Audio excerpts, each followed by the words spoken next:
Okay, but you know, people don't get that kind of call every day or ever. What was it about you that had people thinking, he'd be a perfect sleazeball to play this role? That's a great question. Two things. First of all, I've had a passion for hand to hand combat and training my whole life. I knew that someday I would fight in a war. Um, I did not sign up for military service. I have so much admiration for you and all of the good men and women. In fact, most of my undercover operators were former special forces and military guys. But I was not in that camp. But I did have extensive training on Krav Maga, on edged weapons training, situational awareness, the list goes on. But in addition to that, about a year before that, I was with the Attorney General. I had called him up and I said, what's up, AG? I said, I have front row tickets to the Miss America pageant. And he said, his exact words were, Hutch, unlike you, I have a reputation to uphold. He said, I can't be seen front row at Miss America. And I said, no, it's not like that. It's a really cool charity.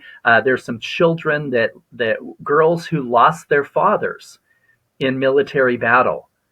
And we are sponsoring these children, paying for their plane tickets for them and their mothers, and paying for dresses and their hair to be done. And we're having them crowned as a Miss America on stage by Miss America. And it's a beautiful charity. And he said, oh, that's cool. I'll go with you to that. So we went. It was a beautiful event. And because it was a fallen soldier charity, the Pentagon sent a representative.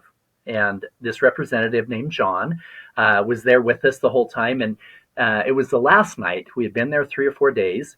And we're sitting there at dinner. There's myself. We have a few Miss Americas by me. There's Attorney General, and there's this John guy. And he said, Mr. Hutchinson, I've been watching you for the last 3 days, and I think your country could use your talents. And I laughed. I said, well, what talents are those? He said, I watched you in seconds break down the barrier of communication and become best friends with a billionaire, a bum on the street, or a runway model.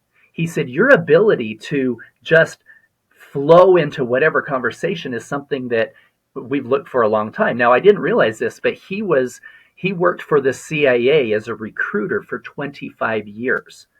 And so he said, imagine this. He said, we send you to Dubai. We line you up with some dirty money guys. You become their best friends. You have the perfect backstory because you run a multi-billion-dollar investment fund. He said, you get us in the door, get us the info you need, and we'll line you up with some other billionaires to make it worth your time. Well, I ended up turning his guys down. I didn't want to put my life in danger for some white collar crime guys in Dubai.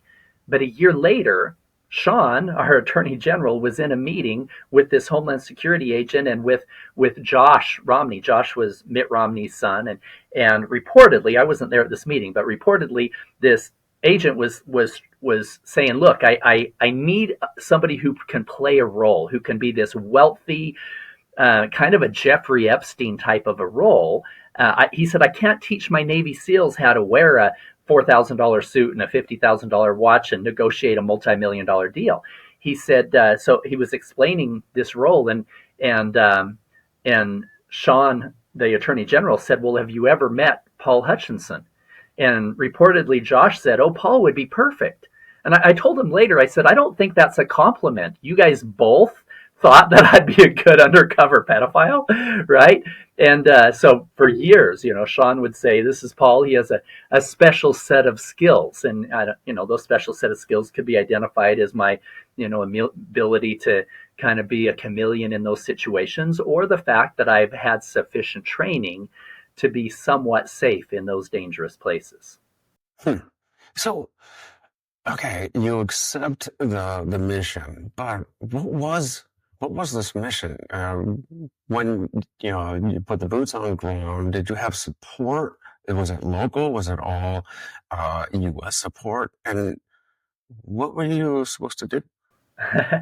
Well, the interesting thing about the support, many times in the past, a lot of our former operators, former FBI, CIA guys, when they would in their government positions would go into these countries and try to help with trafficking. A lot of times they would kind of butt heads. These other countries, like, this is ours, stay out of our way type thing. But as a private foundation, we would be able to come in and say, listen, we will pay for everything.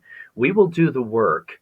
We will give you the credit. We will your people will think you're heroes. So we're working under the Colombian government or the Mexican government or the Haitian government, etc. And the local cops, half the time those guys are dirty. So we would only work with U.S. vetted allies that were in the high levels of those governments. And in doing so, we were able to get in and identify these traffickers and then give those guys the credit. We tell them, listen, the only thing we ask for is that the bad guys stay in jail for good.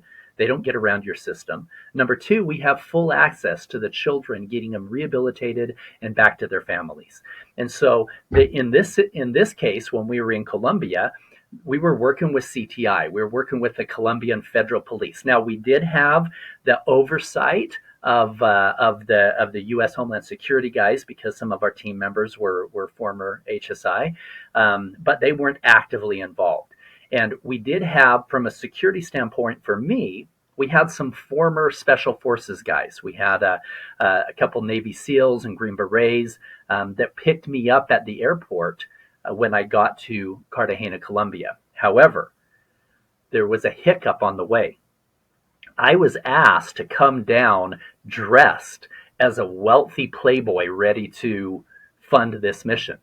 And I had a suit on that cost more than my first car. I have gold and diamond studded cufflinks. I have a monogram shirt. I have a $50,000 Breitling watch on. I have aviator 18 karat gold sunglasses. I mean, I'm looking the part of this playboy, right?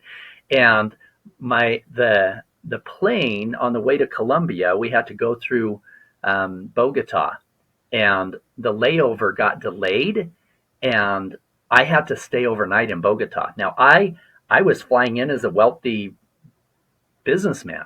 I was dressed like a target, right?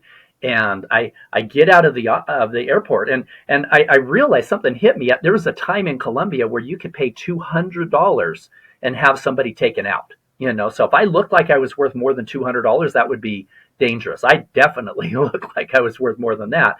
And I hail a taxi that seemed like it was reputable. He picks me up, and I said, "Take me to the Marriott." Well, he starts driving and passes the Marriott on the freeway.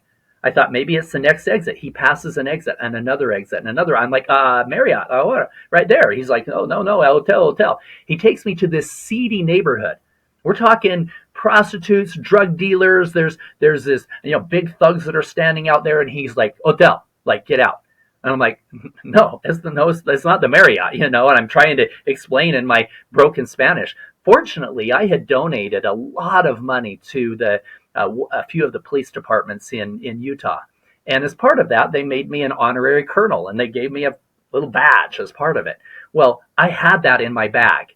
So I open up my Gucci bag, and I finally, realizing that this was super dangerous, I pull out this badge and I said, Policia Marriott, ahora, police Marriott now. And he realized my determination and turned around. But I realized, wow, this is a dangerous situation. In fact, as we pulled into the Marriott, there were literally guys outside the gates of the Marriott that were guarding the gates there with with assault rifles.